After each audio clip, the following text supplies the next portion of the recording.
Hello, I'm coming to you on this happy, cozy Sunday in Alberta. So you're getting me in my Sunday morning robe. I've lit a candle for us. I've got a nice cup of coffee. I would say go stop this video and brew yourself a cup of tea or a cup of coffee and just sit down and enjoy. It's not a long video today. Well, actually, it's probably longer than most of mine. So maybe for me, this is a long video because we're going to do it a little bit different today. It's a Sunday for me, whether you're watching this on a Sunday or not, but it's coming as a little more of a relaxed feel and not your typical 3-card spread that I usually do. I really wanted to come up with the theme. So if you're watching this at the beginning of the week, when I film it on Sunday, and you're following along like that, then you would know that this is probably going to be your theme for the week coming up. If you just happen to see the title and you hit on it and you're like, hey, I'm really intrigued by what this theme is, and today I will more than likely title it something with creativity in it, and you'll see the cards, then you have been called to creativity and the theme of that whenever it is you watch it. If it's on a Wednesday 3 months from now, that's okay. Trust that the message you're getting is what you're meant to have. So there's something in that that calls you. Look at the cards. Don't look at the date stamp. Look at what it is that the theme is in your heart that was calling to you. So there's a message within it. Particularly today, all 4 cards are the same message. And so it's really strong. I didn't pick a word and then pick cards around it, which we can do too. I could say, okay, let's pick creativity and see how we step into that. What I did is say, let's pick the theme of this week coming up and see what it looks like. And it could have been a dual theme. It could have been like, well, we're sort of moving towards our heart, or we're sort of moving towards our mind. But what happened, and you'll see, is creativity fell out. And creativity has been a theme a little bit last week too, but this was really strong. So we have 4 cards that fell out, and I didn't just pick tarot. I've only got 1 tarot and 3 oracle cards for the week. And when all 3 have the same theme, this is something important to look at when you're looking at tarot. Really trust that this is coming up for you and really start to look at it this week. So what would that be for you? I don't know what that would be for you, but you do. So start tapping in. Journal a little bit of where creativity wants to come into your life. Trust your intuitive hits. Trust when people come into your life this week that bring in that creative flair, that they're meant to be there. Okay? So we're going to first start with express your creativity. Look at this beautiful angel. So she's all about thanking angel helpers, but really tapping into the expression of creativity with spiritual divine guidance. So this doesn't just have to come from you. You can go to that higher place and say, hey, what creative sources, what creative messages am I getting that want to come help me?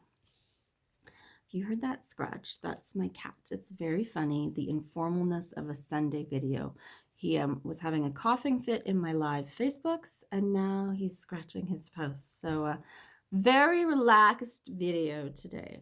So express your creativity. Then I picked a tree for us. I'm like, oh, let's get a tree theme. Well, hornbeam comes up.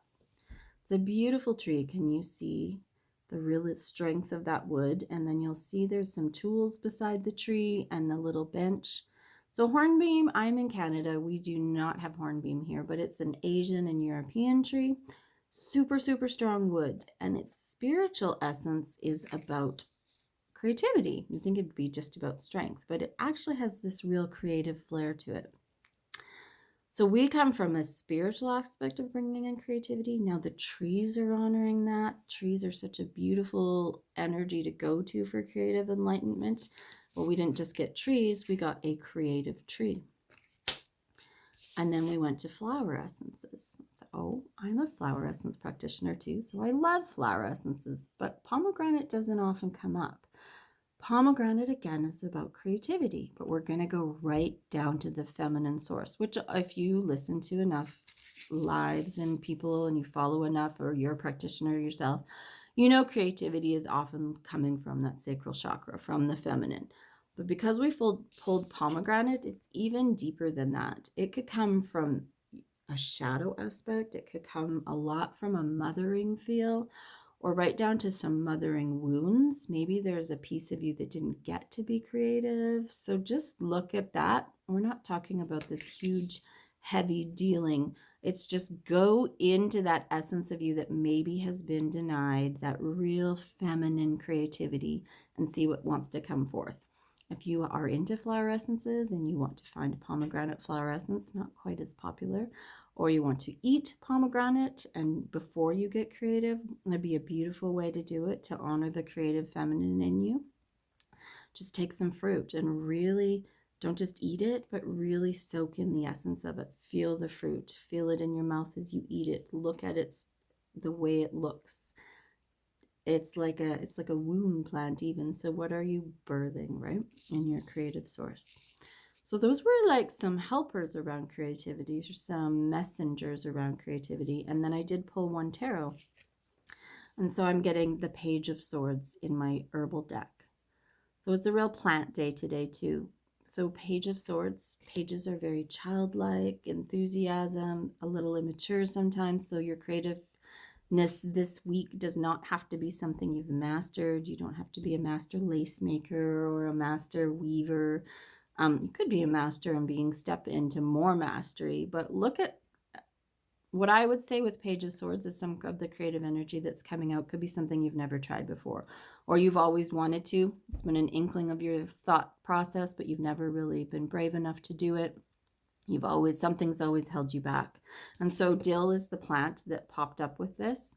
And the reason would be it'd be something in our gut that's like, oh, that makes me a little uncomfortable saying, oh, now I'm going to start dancing. I don't even know if I can dance. That's what I'm going to do for creativity. It doesn't have to be drawing or something with your hands. It could be dancing, or maybe you're going to create a course, or maybe you're going to start forest bathing, and that's going to be your new creative source, how you can talk to trees. It could be anything.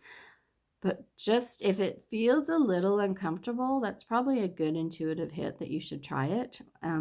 Mostly because dill fell out. So dill's it's going to be a great digestive herb. So if you have dill in the house, you could add that to your diet too with your pomegranates, maybe not together, but it's just going to help settle everything and be like, yeah, I can sit in my belly, go down to my sacral chakra, and really tap into the creative energy.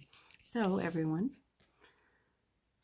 go to your angels, go to your spirit guides, go to divine, tap into creativity. It's a really strong message this day.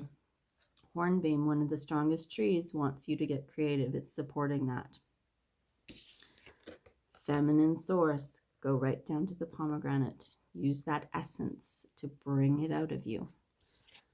And dill and Page of Swords. It doesn't have to be perfect. You don't have to have mastered it. You just have to step forward into it and really embrace it with enthusiasm and a little bit of childlike wonder. Those new thoughts come, step into them. So thank you for joining me on this cozy, relaxed Sunday. May creativity flow in your life.